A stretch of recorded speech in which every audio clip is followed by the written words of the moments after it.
3과 4가를 한 방에 쫙쫙 몰아치려고 합니다. 3가의 내용들은 여러분들이 좀 읽어보시면 꼭 좋을 것 같고, 4가는 우리 함께 좀 나누고 그렇게 하도록 할게요.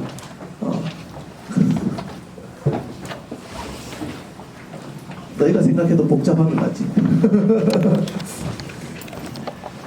자, 우리 책 다 찾으신 줄 알고 우리 구호 한번 외치고 가겠습니다. 준비됐습니까? 네, 우리 구호 준비! 처음 사랑으로! 리더스! 꼭 그런 리더스가 되길 주님의 이름으로 축복합니다. 아멘! 우리 앞뒤 좌우 옆에 계시는 분들 한번 인사하도록 하겠습니다. 잘 오셨습니다. 반갑습니다. 우리의 모든 것이 예배가 되기를 간절히 소망합니다. 그렇게 좀 인사하세요. 우리의 모든 삶이 예배가 되기를 소망합니다. 옆에 인사할 때. 네, 소망합니다. 네, 감사합니다. 오늘 삶과 예배의 순서와 의미와 목적, 그리고 예배의 순서의 의미는 무엇인가 라는 것을 먼저 나누고 3과 4가를 이야기할 텐데요. 3가는 조금 빨리 지나가도록 하겠습니다. 여러분들이 읽으셔도 그 내용들을 좀 이해하실 수 있을 것 같아서 먼저 73페이지에 보시면 예배에 대한 두 가지 큰 의미가 나오는 것을 보게 됩니다. 예배의 의미 두 가지 무엇입니까? 첫 번째 넓은 의미로서는 일상에서 하나님을 경험하며 만나는 삶의 예배. 자, 우리가 드려지는 모든 책 없으신 분 혹시 있으십니까? 손 들고 있으면 계속 손 들고 있으면 됩니다. 마칠 때까지.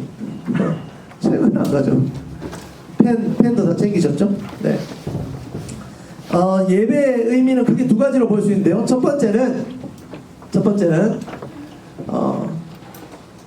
번째는 우리가 일상에서 하나님을 경험하면서 만나는 삶, 그것이 예배입니다. 여러분 일상에서 하나님 만나고 계신가요? 네. 누군지 다 알 수 있을 정도로 그렇게 대답을 해주셨습니다. 감사합니다. 현옥쌤. 네. 두 번째, 좁은 의미로서는 어떤 의미입니까? 믿는 자들이 함께 모여 예배하는 예배 공동체, 그것이 바로 예배입니다. 그래서 두 가지 있습니다. 예배라는 것은 일상생활에서 우리가 하나님을 만나는 것, 일상생활에서 우리가 하나님을 만나는 것, 이것이 넓은 의미의 예배의 의미이고, 좀 좁은 의미에서 봤을 때는 우리가 이렇게 모여서 드려지는 이 공동체, 이 예배가 두 번째 의미입니다. 여기서 넓고 좁다라는 의미를 아시죠? 넓은 게 더 광범위한 거죠, 그죠? 그래서 우리의 예배는 여기서 지금 드려지는 이 예배의 그 좁은 의미가 전부 다가 아니라는 사실입니다. 그래서 그 넓은 의미의 그 예배를 여러분들이 잊지 마시고 삶 속에서 그 예배를 드리시고 또 함께 나누시는 여러분 되시기를 주님의 이름으로 축복합니다. 그래서 3가의 내용은 이 공동체 예배, 그러니까 좁은 의미에서의 그 공동체 예배에 대한 내용들을 쭉 해나가고 있습니다. 자, 74페이지를 한번 볼까요? 그렇다면 그 공동체 예배 안에서 어떠한 예배의 준비가 있어야 되냐라는 것입니다. 예배는 어떤 시간입니까? 바로 예배는 그 첫 번째 문단의 후반부 쪽에 보시면 이렇게 기록하고 있습니다. 예배는 살아계신 하나님과의 뭐다? 만남이다라는 거예요. 만남. 그 놀랍고 위대한 하나님께 나아가기 위해서 반드시 무엇이 필요하다? 무엇이 필요하다? 자, 74페이지 다 폈습니까? 74페이지 다 폈었어요? 자, 74페이지 보시면 첫 번째 문단을 보세요. 첫 번째 문단에 몇 번째 줄입니까? 하나, 둘, 셋, 넷, 다섯 번째 줄 보시면, 자, 예배는 살아계신 하나님과의 만남입니다. 그 놀랍고 위대한 하나님께 나아가기 위해서는 반드시 뭐가 필요하다? 준비가 필요하다는 거예요. 준비가. 여러분이 예배 가운데에 그냥 나오면 안 된다는 겁니다. 준비하셔야 돼요. 뭘 준비하셔야 되나? 첫 번째 그 줄에 한번 보십시오. 많은 성도들이 준비하지 않은 채 예배 드리는 것을 봅니다. 그 중에 대표적인 사례가 무엇입니까? 예배 시작 시간에 보다 늦게 도착하는 것. 준비되지 않은 사람들은 늦게 올 수밖에 없습니다. 혹시 여러분 소풍이라든지 수학여행 가보셨습니까? 그때 지각하는 사람이 있던가요? 있기야 있죠. 여러분들 안 하시죠? 왜 안 하십니까? 여러분들이 기대하고 준비하고 계셨기 때문에 안 하는 겁니다. 예배도 마찬가지입니다. 우리가 예배를 준비하고 예배를 정말 기대하고 있다면 지각할 수가 없는 거예요. 그래서 예배 시간에 늦지 않도록 여러분들이 꼭 그 모든 준비들을 하시고, 그리고 소통방에다가 우리가 매주마다 토요일마다 우리가 준비해야 될 것이 무엇인지, 또 어떤 일들이 벌어지는지 주일날에 대해서 계속 광고를 보내고 있습니다. 그것들을 꼭 참고하셔서 예배에 오실 때 여러분들이 준비된 마음으로 그렇게 오셨으면 좋겠다라는 생각이 있습니다. 그래서 토요일은 웬만하면 무리하지 마세요. 게임을 한다고 새벽 2시까지 뭐 이렇게 막 있지 말고, 밤새지 말고, 그렇게 있지 말고, 토요일은 최대한 주일을 준비하는 마음으로 여러분들이 정결하게, 경건하게 좀 그렇게 지내시기를 바랍니다. 그 내용에 대한 내용들이 쭉 기록이 되어 있고요. 그리고 78페이지에 넘어가도록 할게요. 78페이지. 그 중간중간 내용들은 여러분들이 한번 스스로 한번 체크해 보시면 좋을 것 같습니다. 78페이지에 뭐가 나오죠? 예배의 순서들이 나오는 것을 보게 됩니다. 예배의 순서는 이 교회가 있을 당시부터 해서 지금까지 굉장한 변화를 많이 일으켰습니다. 그 시대의 문화가 바뀌고 또 사회생활 모습들이 바뀌면서 예배 문화들이 굉장히 많이 바뀌는 것을 보게 됩니다. 제가 그 전에 중국에 한번 그 선교를 간 적이 있습니다. 근데 그때 좀 약간 문화 충격이었습니다.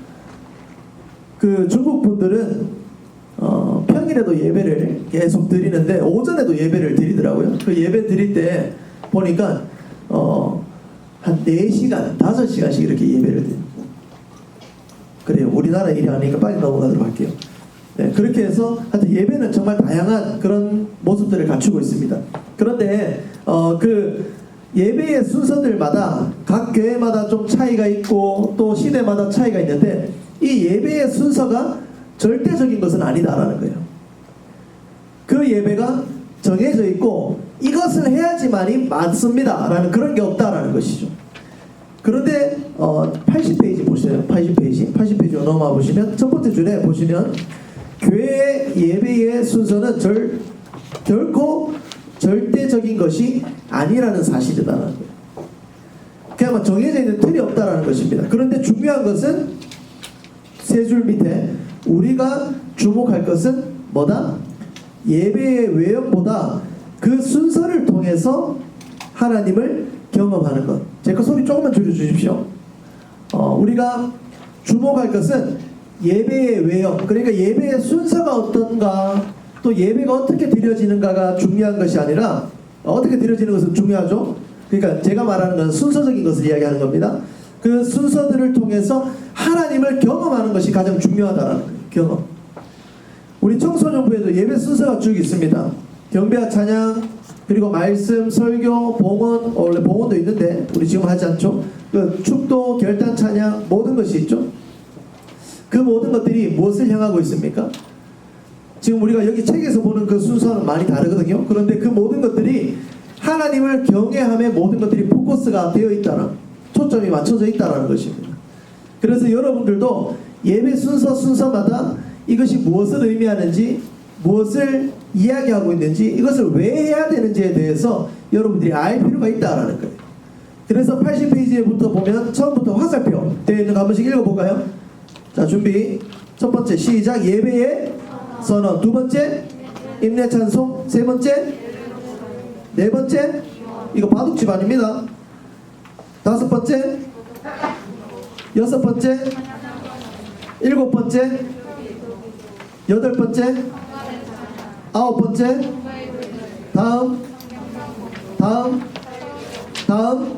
다음 이런 내용들이 쭉 있어요. 예배 순서들이. 여러분들이 꼭 이 내용들을 한 번씩 읽어보시기 바랍니다. 지금 읽지는 않을게요. 여러분들이 꼭 한번 읽어보십시오. 특별히 여러분들이 예배 가운데 참여하는 부분들이 있죠. 우리 청소년부 예배 가운데에 참여하는 부분, 여러분들이 참여하는 부분 어떤 것이 있습니까? 찬양과 경배 여러분들이 참여하시죠. 그곳에서 어떻게 예배하는지를 한번 보십시오. 어떻게 하나님을 경험할 수 있는지를 보시고 나중에 그리고 성도의 교제도 있죠. 우리 앞뒤 좌우로 인사하는 이 모든 것들도 성도의 교제죠. 그렇죠. 성경 봉독도 우리가 하고 있죠. 그런 부분들은 체크해놨다가 꼭 한번 보십시오. 그리고 대표 기도도 여러분들 하잖아요. 그렇죠. 대표 기도. 이제 앞으로 대표 기도 하는 사람들 잘 지켜보셔야 됩니다. 이러한 내용들을 담고 있는지. 앞에 나와서 그렇게 기도하는 사람이 있어요. 오늘 예배에 나오게 해주셔서 감사합니다. 예수님 이름으로 기도합니다. 아멘. 끝. 이렇게 들어가는 사람이 종종 있었습니다. 그렇게 하면 안 된다는 거예요. 그래서 대표 기도는 하나님을 경배하는 마음, 경외하는 마음으로 우리가 이러한 의미를 가지고 하셔야 된다. 자, 설교, 봉헌할 때, 여러분 혹시 그 봉헌할 때 요거는 좀 말씀을 드리는 게 좋을 것 같아요. 봉헌이 뭡니까? 돈을 바구니에 꼬리 시키는 게 봉헌입니까? 저 뒤에 지금 봉헌함이 있죠? 그게 봉헌입니까? 아니요, 그거 봉헌 아닙니다. 봉헌이라는 건 무엇이냐면 무엇을 드리는 겁니까? 돈을 드리는 거죠. 재물을 드리는 거예요. 그래서 이 재물을 드리는 것은 어떤 의미를 담고 있냐면 하나님으로부터 모든 것이 왔습니다. 내가 용돈을 받고 이 중에 혹시 우리 그 가정에서 월급 받는 사람 없죠? 학생들 중에? 네. 자, 용돈을 이제 월 단위로 월 용돈 받는 사람들, 그것이 부모님으로부터 내가 받지만 더 나아가서는 그 모든 것이 하나님으로부터 내게 왔다라는 것을 고백하면서 거기에 감사하고 거기에 10의 1을 떼고 또 거기에 나의 마음을 다하여서 드리는 것이 봉헌입니다. 봉헌이에요. 헌금이에요. 그런데 헌금 그 바구니, 우리 헌금 그 바구니를 들고 이렇게 할 때 정말 성의 없게 내는 사람들이 종종 있습니다. 이렇게 이런 사람 없겠죠? 네. 이런 식으로 하면 안 된다라는 거죠. 어떻게 해요? 하나님이 주신 것, 내가 하나님의 것으로 고백합니다라는 그런 마음으로 정말 공손하게 좀 드리면 좋겠어요. 앞으로. 아시겠죠? 앞으로 이렇게 두 손으로. 그리고 봉헌하시는 분도 마찬가지입니다. 제가 바구니를 2개 받을 때는 어쩔 수 없이 이렇게 한 손 한 손씩 받는데 하나씩 받을 때는 이렇게 두 손으로 받습니다. 동일하게 하세요. 여러분들도. 봉헌 헌금 바구니가 돈다 그러면은 그거 이렇게 하고 이렇게 옮기시지 마시고 정말 두 손으로, 여러분 두 손으로 하고 넣고 두 손으로 하고 넣고 이렇게 해서 하라는 거예요. 왜? 그 봉헌하는데도 하나님을 경외함이 나타나야 된다는 것입니다. 그런 의미를 담고 있기 때문에 여러분들이 봉헌하실 때에도 그냥 막 던지지 말고 생각 좀 하고 의미를 생각하면서 그렇게 하시라는 것이죠. 무슨 말인지 이해되십니까? 그래서 예배의 순서마다 많은 의미들이 있다는 거, 그것을 여러분들이 좀 기억하시면 좋을 것 같습니다. 자, 다음 페이지 넘어가도록 하겠습니다. 그 다른 것들은 여러분들이 한번 읽어보세요. 자, 성만찬의 의미 다음 주에 하겠습니다. 다음 주 우리 성찬식이 있거든요. 그 성찬식 때 그 의미들을 한번 할 테니까 여러분들이 이것만 생각하면 좋겠어요. 첫 번째 1번 그 성만찬의 의미에는 죄사함이 있고 그리고 그리스도를 뭐함? 기억함이 있고, 세 번째는 그리스도를 선포함이 있다는 거예요. 그걸 기억하시고 성만찬은 넘어가게요. 세례의 의미. 세례의 의미도 세례 받을 때 제대로 교육받을 때입니다. 네. 우리 교회 세례 교육하시는 분이 참 괜찮아요. 첫 번째 세례의 의미 죄용서, 세례의 의미 죄용서. 두 번째 새로운 삶의 결단. 세 번째는요 공동체의 새로운 일원이 된다는 거예요. 세례. 이러한 것들을 세례 교육 때 배울 거예요. 우리 세례 아직 안 받은 친구들 있죠? 손 한번 들어볼까요? 세례 안 받은 친구들. 뭐 때리잖아요. 손 한번 들어보세요. 그래요. 네, 너희들 다 안 받았어요. 너희 다 안 받았어요. 입교라고 받았죠, 어릴 때.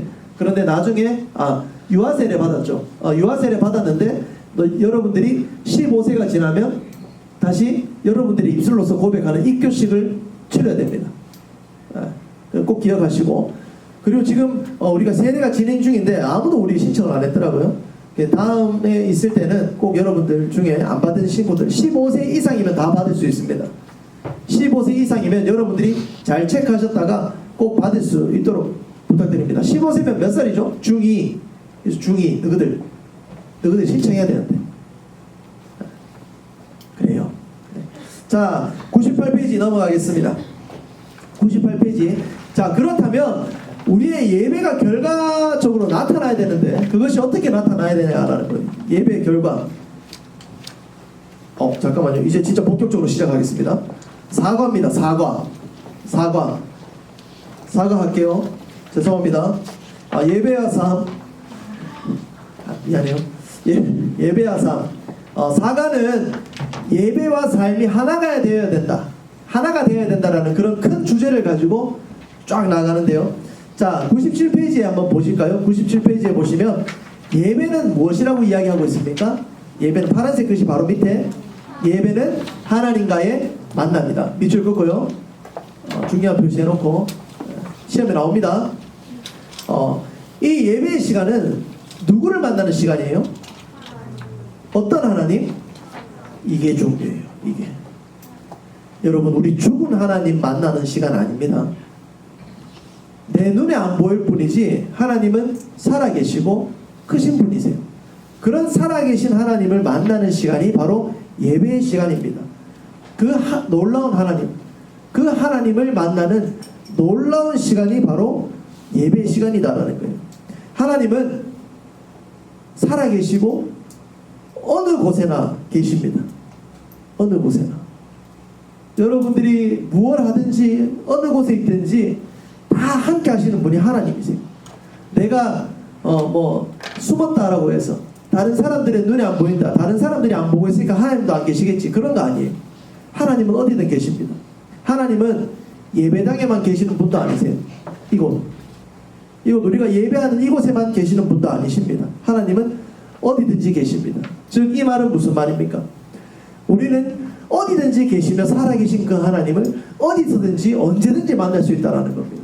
그렇기 때문에 우리의 삶의 모습은 그 하나님과 만나는 시간이 되어야 된다는 거죠. 어디에서요? 여러분들의 삶 속에서. 여러분들의 그 삶 속에서 그런 하나님을 만나야 됩니다. 그것이 뭐다? 바로 진정한 예배이다. 진정한 예배. 아까 전에 우리가 삼가할 때 넓은 의미에서 예배를 한 가지 이야기했잖아요. 그것이 무엇이었습니까? 우리의 일상생활 속에서 하나님을 만나는 것. 그것이 예배라고 했었잖아요. 그 이야기예요. 그 살아계신 하나님을 우리가 늘 만나면서 교제하면서 지내는 것. 그것이 바로 예배이다라는 거예요. 그런데 우리의 삶 가운데 다른 것을 만나고 있고, 다른 것을 추구하고 있고, 다른 것을 원하고 있다면 그것은 무엇이겠습니까? 어렵지 않잖아요. 뭐겠습니까? 우상숭배. 어렵지 않죠? 딱 나오는 거예요. 우상숭배하고 하나님 아닌 다른 것을 믿는 것이 무엇이냐라고 했을 때 다른 것에게 무릎 꿇고 다른 것을 경배하고 다른 것과 만나는 그런 모습들. 그런 모습들은 다 우상숭배가 되는 거예요. 그래서 예배라는 것이 굉장히 중요하고 또 우리의 삶 가운데에 이 예배의 요소가 사라져버리게 되면 그 사람은 정말 여러분 극과 극을 달립니다. 제가 좀 좋은 표현으로 이렇게 이야기하는 거예요. 방송되고 이게 찍히고 있고 막 이러니까 좋은 표현으로 이야기하는데 정말 하나님을 만나지 못하고 자신의 뜻과 또 자기가 추구하는 것을 바라면서 살아가는 사람들의 삶을 한번 보십시오. 어떻게 살아가는지. 천지차이예요. 여러분들은 정말 하나님을 늘 여러분의 삶 가운데서 만나시고 교제하시는 그런 삶을 살아가기를 주님의 이름으로 정말 축복합니다. 꼭 그렇게 사십시오. 아멘. 네. 자, 그렇다면 그러한 예배가 우리의 삶 가운데 나타난다. 라는 것을 우리가 어떻게 확인할 수 있을까요? 그런 예배의 결과가 뭐냐라는 것입니다. 예배의 결과. 예배의 결과 첫 번째 무엇입니까? 자, 98페이지입니다. 98페이지 보세요. 예배의 결과, 내가 하나님을 내 삶 가운데 만난다라고 했을 때, 만난다, 내가 하나님을 예배한다라고 했을 때 그 결과는 어떻게 나타납니까? 첫 번째, 순종의 삶으로 나타난다는 거예요. 어떤 삶? 내가 예수님을 믿는다, 내가 하나님을 예배하고 있다라면 내 삶에 나타나는 모습이 있는데 그 모습은 바로 순종이다라는 거예요. 자, 예배를 잘 드렸다면 순종의 삶을 살 수밖에 없습니다. 왜 그럴까요? 살아계신 하나님을 만나 엎드리고 하나님을 섬기기로 결단한 사람은 하나님의 뜻대로 살 수밖에 없기 때문에 그렇다라는 거죠. 내가 하나님을 믿고 예배드리고 살아간다면 그 사람은 하나님의 뜻 가운데 있는 것을 이야기하는 것이거든요. 그렇게 내가 원하는 대로 살 수 없는 거예요. 늘 하나님의 뜻을 생각하게 되고 하나님이 무엇을 원하실까? 정말 이 상황 가운데 하나님이 바라시는 것은 무엇인가? 원하시는 것은 무엇인가를 고민하게 되고 그것대로 살아간다는 거죠. 그렇기에 그 사람의 삶은 순종의 삶이 될 수밖에 없습니다. 그 사람의 마음 가운데는 순종이 나타날 수밖에 없는 거예요. 이해되십니까? 이해되세요? 자, 오늘 이사야 6장 1절의 말씀을 한번 보십시오. 이사야 6장 1절의 말씀을 보시면 우리 한번 같이 읽도록 하겠습니다. 시작.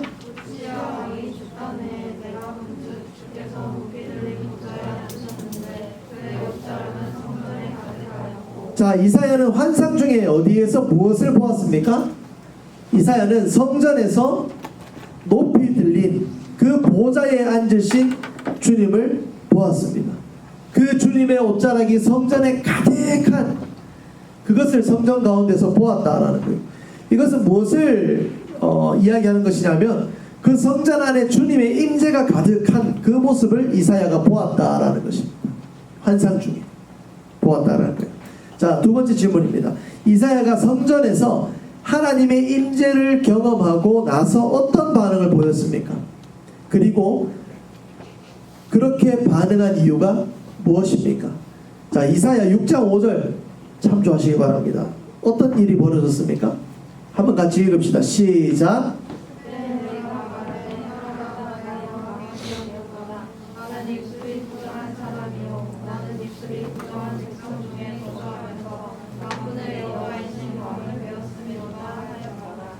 말씀 읽으세요.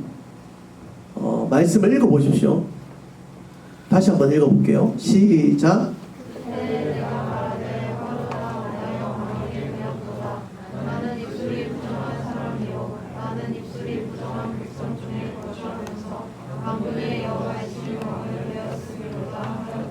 자, 하나님의 임재를 경험하게 됩니다.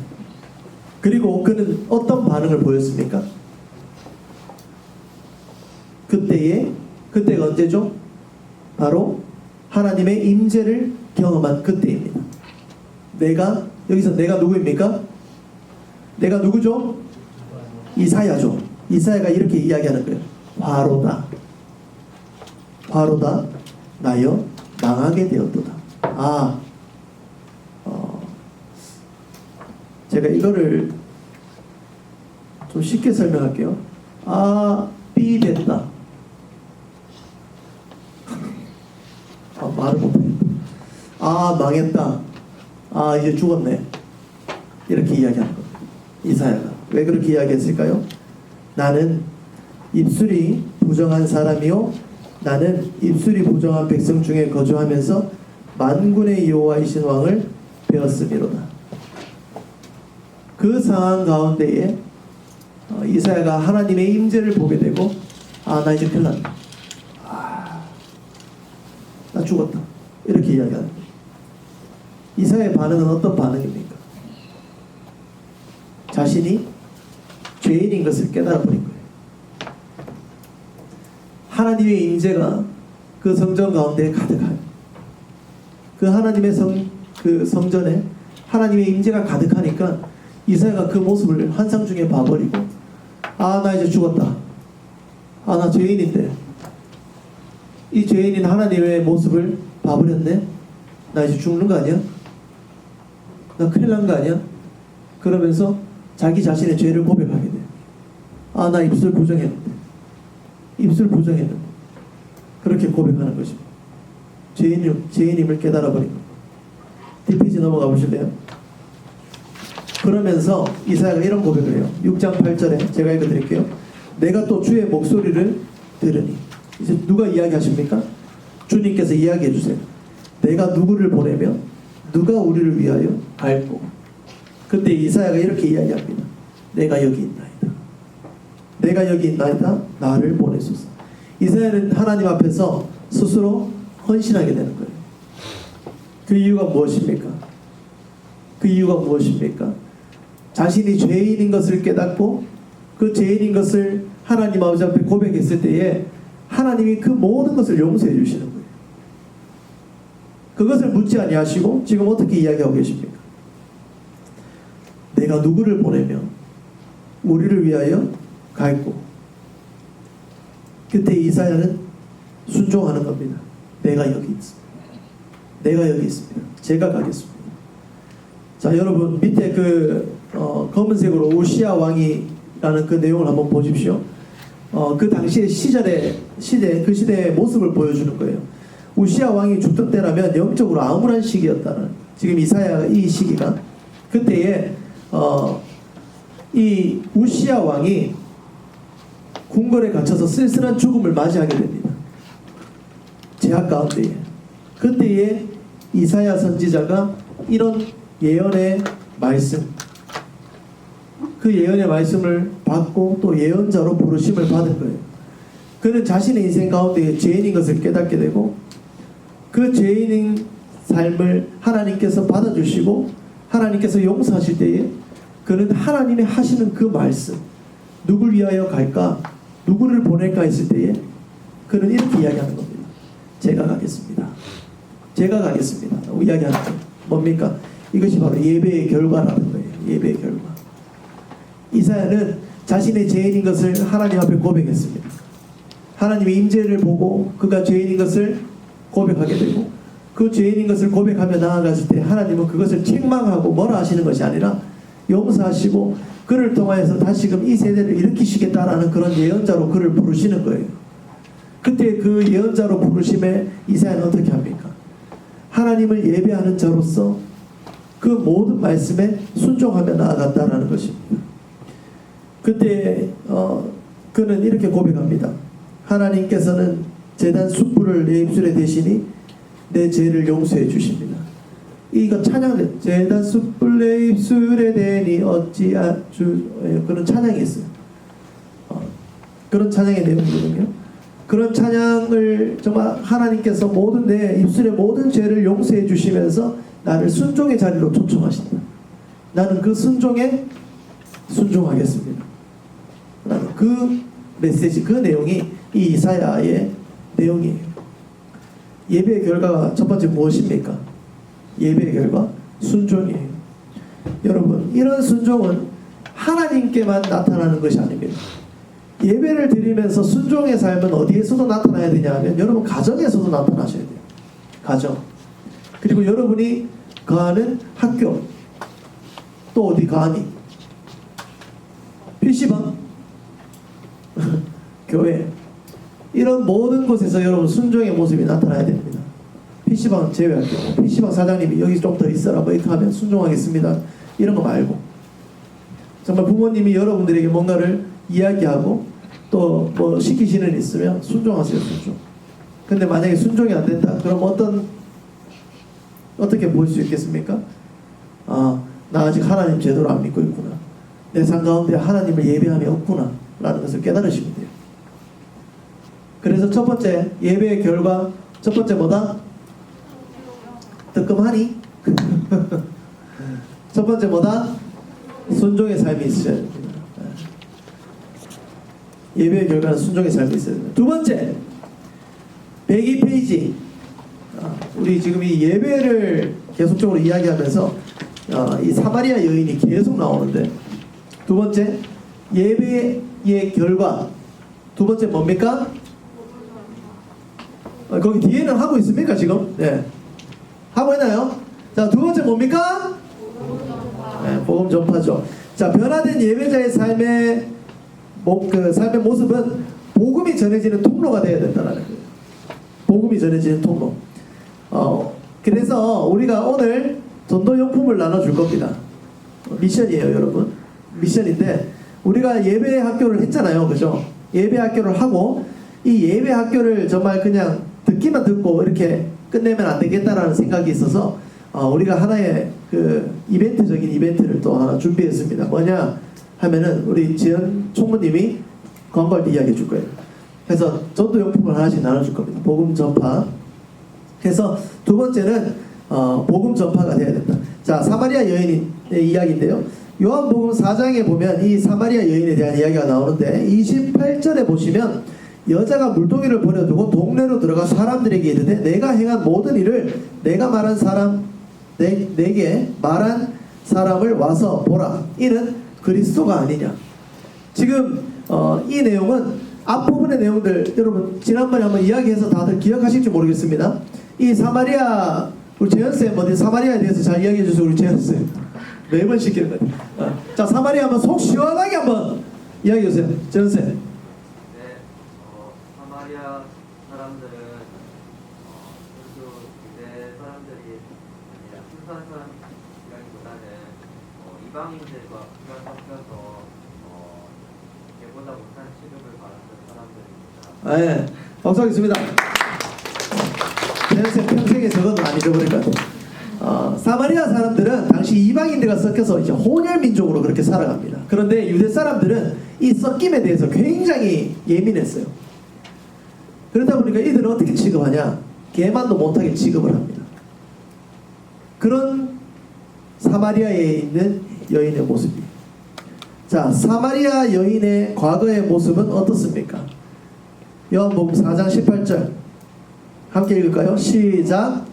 너에게 남편 지금 있는 자도 자, 지금 이 사마리아 여인이 예수님과 하는 그 대화 속에서 자신의 그 과거의 삶들을 다 이야기하고 예수님도 이미 알고 계셨고 또 다 이야기하는 모습인데 그 여인의 모습이 어떻다고 이야기하고 있습니까?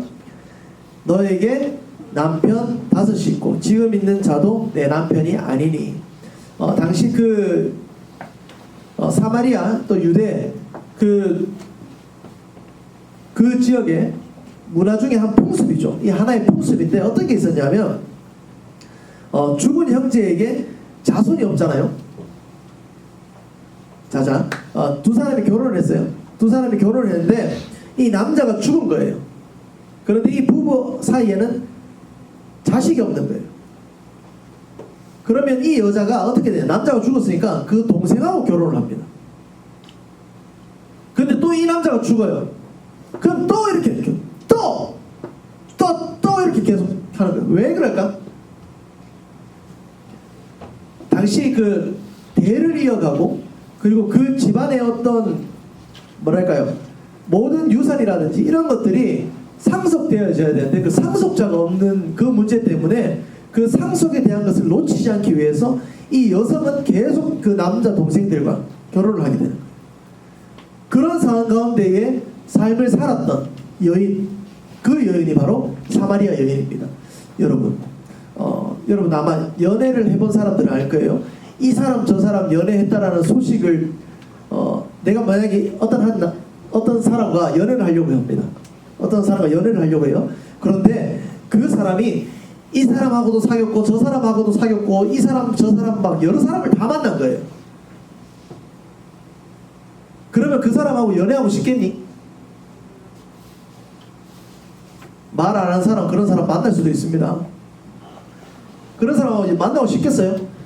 그런 사람 없겠죠. 근데 지금 어떤 상황이에요? 이 여인은 결혼을 5번이나 결혼을 그만큼 해버리는 겁니다. 그러니 다른 사람들 입장에서 봤을 때는 어떤 여자겠어요?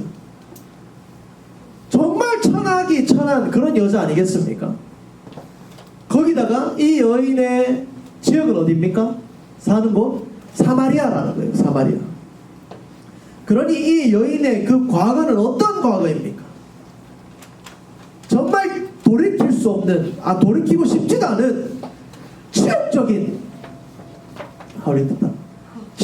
그런 여인이었다는 거예요. 그런 여인이 예수님을 만나게 됩니다. 그리고 그 여인이 어떻게 합니까?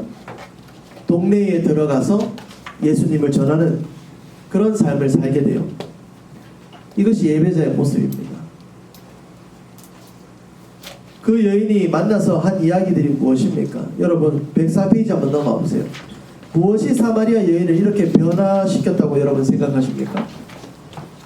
그런 과거를 가진 사람이 예수님을 전할 수 있는 그런 여인으로 변화되었어요. 근데 어떻게 그렇게 변화되었다고 여러분 생각하세요? 물을 떠서 그렇습니까? 아니요. 늘 일상 가운데 물뜨는 그런 여자였어요. 정오에. 무엇입니까? 그의 인생 가운데 이런 큰 변화가 일으키게 된 큰 이유가 무엇입니까?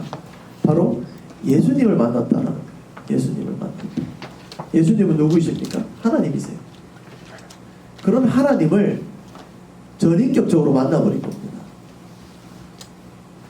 자신의 그 삶 가운데에 예수님을 만나버리니까 그 여인의 삶이 완전 바뀐 거예요. 어떻게 해요? 복음 전하는 삶으로 바뀌었다.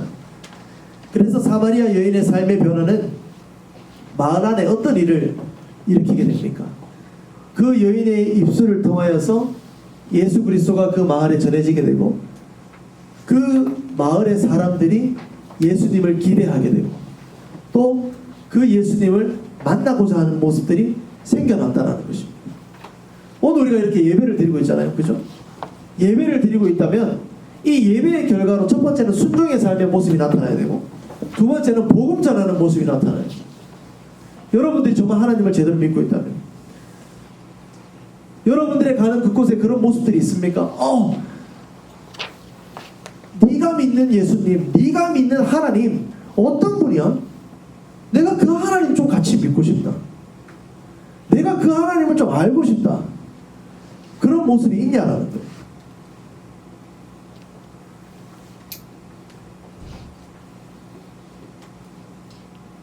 바라기는 여러분들이 예배를 드리시고 정말 여러분의 삶 가운데 예배의 삶을 살아가실 때에 다른 이들이 정말 교회 다니지 않는 이들이 여러분 한 사람 한 사람을 통하여서 예수님을 기대하고 예수님을 만나고 하는 그 모습들이 나타나길 바랍니다. 좀 그러셔야 돼요. 그게 예배자의 모습입니다. 뭐 그런 모습이 나타나지 않는다라고 해서 막 책망하거나 그러지는 않을 거예요. 하지만 우리가 정말 우리의 삶에 예배를 드린다면 그런 모습들이 나타나야 된다는 거죠. 자, 중1들 손 한번 들어볼래요? 학교 다 배정받았죠? 학교 가고 있죠? 여러분들의 삶을 통해서 어떤 모습이 나타나야 된다? 그 학교가 변화돼야 돼요. 여러분들이 가는 학교 책임져요. 이제 노변 중 손 들어보세요. 노변 중 여러분들의 삶을 통해서 노변 중이 변화되셔야 됩니다. 제일 많은 걸로 알고 있어요. 제가 다 마찬가지. 노변 중만 이야기할게요. 그냥 다른 데도 다 마찬가지입니다. 경신 회장님 경신 가셨죠? 회장님을 통해서 경신이 변화되어야 돼요. 경신 알겠죠? 경신 알겠습니까? 창녕 대서 도현이 너를 통해서 그곳이 변화돼요. 오케이? 또 어디? 상은이 너를 통해서 그 학교가 변화돼야 됩니다. 기숙사가 변화돼야 돼요. 그곳이 축구장이 되어서는 안 돼요. 그곳이 게임방이 되어서는 안 됩니다. 그곳에 무엇이 되어야 된다? 예배의 현장이 되어야 돼요. 동일합니다. 여러분이 가시는 곳곳마다 무엇이 되어야 된다? 예배의 자리가 되어야 됩니다. 우리가 진짜 예수님을 만나면 삶이 변화되는 겁니다. 자, 우리 한번 같이 따라해 볼까요? 진짜 예수님을 만나면 자, 진우만 한번 해볼래? 진짜 예수님을 만나면 더 크게 삶이 변화됩니다. 사진 보고 있길래 니만 시킵니다. 다시 한번 다 같이 해봅시다. 시작. 진짜 예수님을 만나면 삶이 변화됩니다. 그 삶은 어떤 삶입니까? 순종의 삶이고 복음을 전하는 삶이에요. 바뀌는 거예요. 바뀌시기를 바랍니다. 영어 바뀌었나? 배가 아프나? 자, 106페이지 넘어가 봅시다. 106페이지. 자, 새로운 성전이라고 나오죠. 자, 우리의 몸은 뭐다? 성전입니다. 자, 우리 몸을 한번 이렇게 가슴에 손을 얹고 이렇게 고백합시다. 나는 하나님의 성전입니다. 다시요. 나는 하나님의 성전입니다. 예루살렘, 손 내리시고. 예루살렘 그 성전이 있었죠. 그런데 예수님께서는 십자가를 지시면서 이렇게 말씀하십니다. 이 성전은 이제 파괴될 것이다. 돌 위에 돌 하나 남지 않고 파괴될 것이다 라고 이야기하십니다. 그리고 나서 실제로 그 성전은 파괴가 됩니다. 그래서 사람들이 어디에서 예배 드릴지를 모르는 거예요. 그 성전이 예배 드리는 곳이었잖아요. 그런데 예수님께서 이제 그곳이 예배 초소가 아니라 너희가 다 하나님의 성전이다라는 것을 말씀해 주십니다. 고린도전서 6장 19절에도 그렇게 말씀하고 계세요. 너희 몸은 너희가 하나님께로부터 받은 바 너희 가운데 계신 성령의 전, 바로 성전을 이야기하죠. 성전인 줄을 알지 못하냐. 너희는 너희 자신의 것이 아니다. 자, 여러분은 여러분의 자신의 것입니까? 그럼 누구의 것입니까? 하나님의 것입니다. 그래서 여러분들은 뭐다? 성전이다. 성령의 전이다. 성령의 전. 유성이 맞나? 자, 바울 사도가 고린도 교회에 어떤 문제를 지적하면서 이 말씀을 전하고 있습니까? 당시 그 바울 사도가 고린도 교회에 어떤 문제를 지적했냐면 그 사람들이 자신의 몸을 함부로 하는 거예요. 좀 밑에도 나오지만 이 창녀 알아요? 창녀? 모르는 척 하기는 몸을 파는 여성을 창녀라고 하죠. 그런 창녀들과 막 몸을 막 썩는 거예요. 막 그렇게 썩고 또 막 불행하게 막 이렇게 안 좋은 일들 하고 자기 몸을 막 끄고 막 이런 일들을 막 하는 거예요. 그래서 몸을 막 다루는 일들을 보면서 이렇게 이야기하는 거예요. 그 창녀와 몸을 썩게 되면 그 사람과 하나 된 거다. 왜 그리 좋아하냐? 어제 봤던 거 생각하고 있는 거 아니지? 그렇게 하나가 된다는 거예요. 그래서 고린도전서 6장 17절의 말씀을 보시면 주와 합하는 자는 한 영이라 말씀하고 있습니다. 그러니까 우리가 무엇과 하나 되냐 굉장히 중요합니다. 여러분들이 남자들 얼굴에 미소가 지금 띄는데 중학생들 뭐지? 이 이야기라 현욱쌤 뭔 것 같아요? 알고 있죠? 자, 주와 합했다라는 것은 무엇입니까? 주님과 합했다. 우리가 주님과 합했다라고 그러면 무엇입니까? 내가 살고자 하는 그런 모든 것들 다 내려놓고 우리의 마음과 또 영이 하나님과 함께하는 거예요. 하나님의 계심을 알고 그러므로 말미암아 하나님과 하나 되는 거죠. 우리가 그런 하나됨, 그 하나됨을 결혼에서도 볼 수가 있습니다. 결혼. 하나님께서는 그 결혼을 할 때 이렇게 말씀하세요. 뒷페이지 108페이지에 넘어가면 남자가 부모를 떠나 그의 아내와 합하여 둘이 한 몸을 이루지니라. 자, 하나 된다는 거예요. 하나 된다. 몸이 하나가 되고 하나 된다는 거죠. 아버지와 아버지께서 내 안에 내가 아버지 안에 있는 것 같이 그들도 다 하나가 돼요. 하나가 돼요. 자, 우리가 아까 전에 이렇게 이야기했죠. 나는 하나님의 성전입니다. 그러면 우리 안에 무엇이 존재하는 것입니까? 성령님이 함께 하시는 거예요. 그런 그 자체가 바로 하나됨, 합한 것이다 라는 거죠. 그 성전이 성전의 기능을 하고 거룩하게 살아갈 때 그것이 바로 합한 모습이다, 하나된 모습이다 라는 거예요. 바울 사도의 결론을 통해 깨닫게 된 하나님의 뜻은 무엇입니까? 값으로 산 것이 되었으니 그런즉 너희 몸으로 뭐해라? 하나님께 영광을 돌려라. 우리가 하나님의 성전이라면 우리의 삶이 하나님의 영광을 위해서 늘 살아야 되는 거예요. 하나님의 영광. 내가 하는 모든 일들을 통해서 하나님이 자랑되어지고 하나님이 높아지고 하나님이 와 그런 분이시구나, 놀라우신 분이시구나, 위대하신 분이시구나 하는 것을 알아야 된다는 거예요. 만약 내가 하는 일을 통하여서 내가 높아지면 그거 여러분 조심하셔야 됩니다. 조심하셔야 돼요. 바울 사도는 그걸 이야기하고 있는 거죠. 몸으로 하나님께 영광을 돌리는 것은 구체적으로 어떤 의미라고 생각하십니까? 하나님께 영광을 돌리는 것. 하나님의 뜻대로 사는 거예요. 거룩하게, 정결하게, 순결하게. 그렇게 사셔야 됩니다. 내 과거의 삶이 그렇지 못하다면 좀 한번 좀 하나님과 진지하게 여러분들의 과거의 삶을 내어놓으시고 다시 한번 좀 시작하시면 좋겠습니다. 이번 기회를 통해서. 그래서 여러분의 삶 가운데에 정말 이 거룩한 성전이다라는 그 사실을 잊지 마시고 늘 하나님과 함께 하시는 여러분 되기를 바랍니다. 밑에 중요한 말들이 있어요. 하나님께서는 우리의 몸이 성전이라고 말씀하십니다. 성령의 전인 우리는 우리의 몸을 들여 삶 속에서 어떤 삶을 살아야 된다? 예배의 삶을 살아야 됩니다. 정결한 삶을 살아야 되는 거예요. 우리를 통해 하나님의 영광이 드러날 것이기 때문에 그렇습니다. 자, 다음 페이지 넘어가겠습니다. 110페이지. 자, 그렇다면 생활 가운데 어떻게 우리가 이것을 적용할 수 있겠습니까? 삶을 살아간다는 것. 우리가 우리의 삶 가운데 예배가 끊이지 않기 위해서 우리가 어떻게 이것을 적용할 수 있을까 했을 때에 첫 번째는 일상생활에서 하나님을 찬양하는 것입니다. 여러분, 하나님 찬양하는 것에 힘을 쓰고 계십니까? 우리 지난주에 찬양에 대해서 배웠는데 생각나는 거 있어요? 나는 이번 한 주간 찬양을 좀 듣고 그래도 내 나름대로 예배 학교를 하면서 찬양을 좀 들었다. 그래요. 부끄러워요. 난 예배 좀 찬양을 좀 많이 들었다. 그래도 나 이번에 좀 내 딴에는 열심히 했다. 없나요?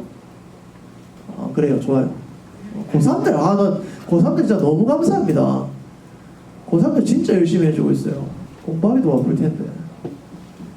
놓치지 마십시오. 그 삶을 놓치지 마십시오. 우리 중1, 2, 3, 고1, 2도 고3 되면 꼭 그렇게 사세요. 당신의 일상에서 하나님을 찬양하는 시간은 얼마나 됩니까? 구체적인 방법과 함께 적어보십시오.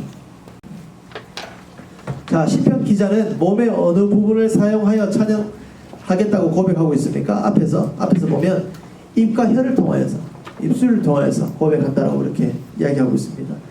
자, 우리가 종일토록 하나님을 찬양하는 일이 가능한가요? 종일토록 하나님을 찬양하는 일이 가능한가요? 가능하다. 한번 손으로. 종일토록 하나님을 찬양하는 것이 가능하다. 이게 좀 맞는 것 같지 않냐? 다음. 이건 절대 불가능합니다. 어떻게 종일 찬양을 했습니까? 찬양팀이 계속 있어야 되는데 그런 의미 아니죠? 여러분 잘 때도 찬양할 수 있습니까? 없습니까? 잠꼬대 하라는 이야기 아닙니다.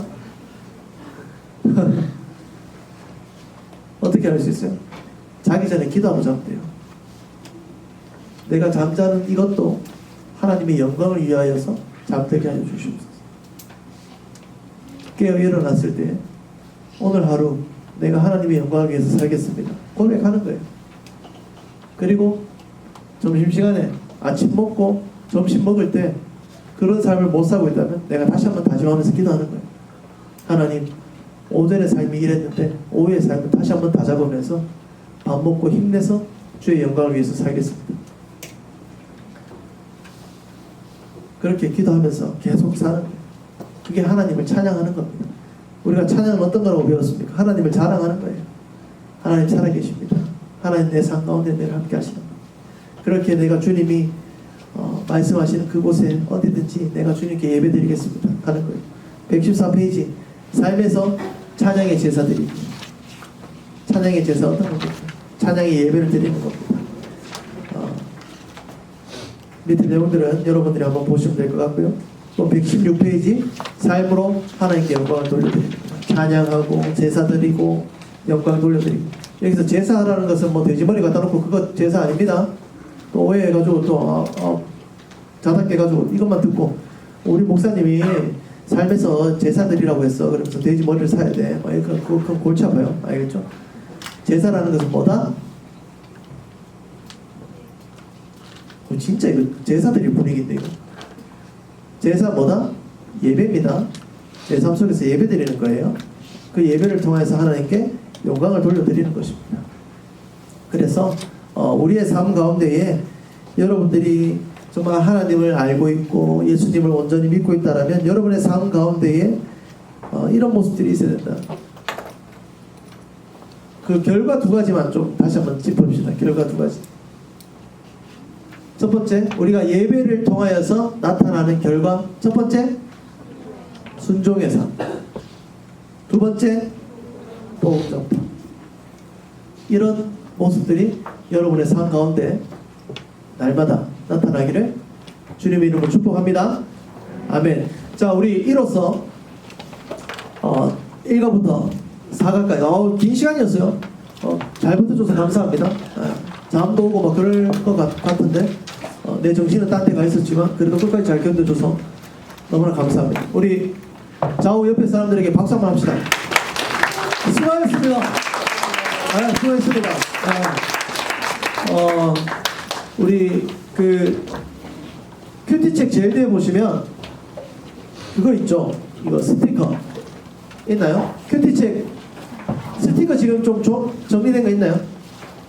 우리 학생들 좀 나눠주면 좋겠는데 4월달 큐티책 받은 학생들도 있을 거예요. 큐티책 제일 뒤에 보면 스티커가 있어요.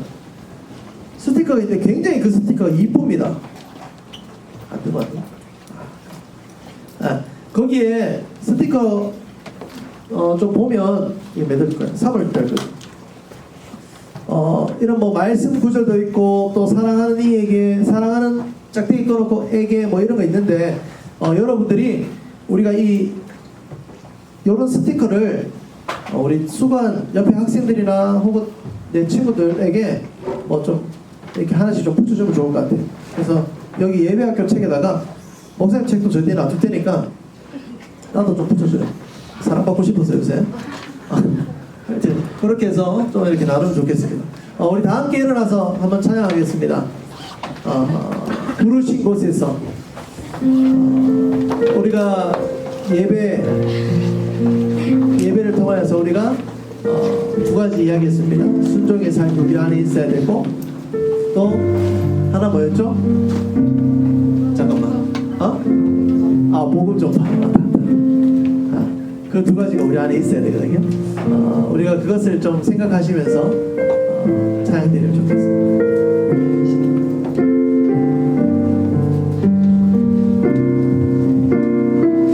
따스한 성령님,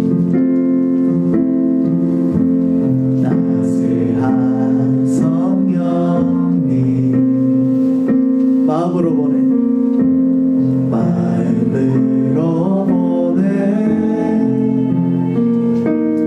내 몸을 감싸며 주어지는 편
시간 우리가 이제 4주간의 그 시간 가운데 예배 학교를 마쳤어요.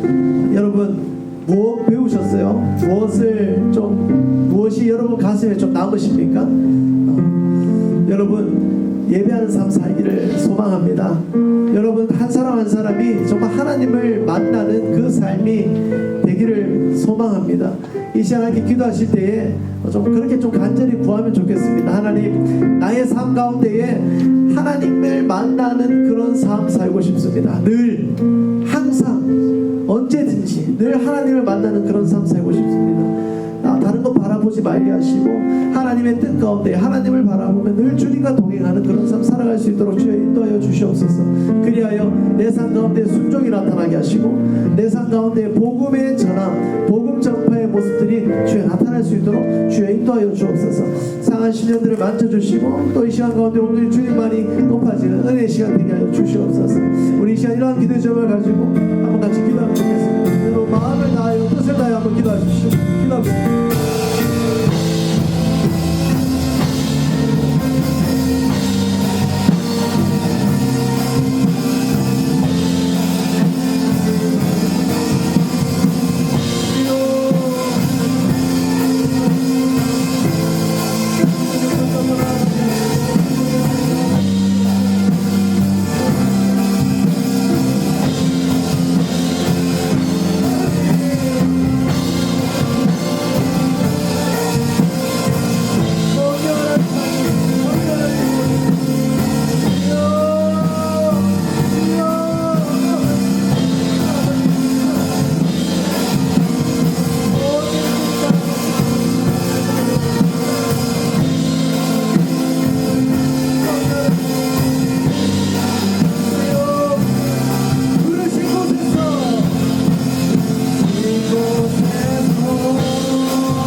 주간의 시간을 통하여서 우리가 예배와 찬양과 또 예배의 순서들과 예배와 삶을 배우게 하시고 또 듣게 하시고 깨닫게 하시니 참으로 감사함을 드립니다.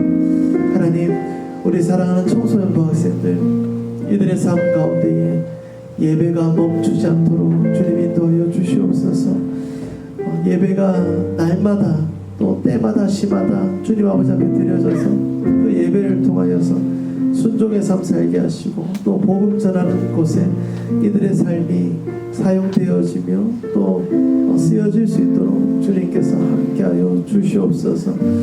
연약한 부분들이 있다면 주님 이번 기회를 통하여서 다시 한 번 더 다시 잡는 은혜가 있게 하시고 또 부족한 것 있다면 이번 기회를 통하여서 다시금 채워지는 놀라운 은혜가 이 시간 가운데 있게 하여 주시옵소서.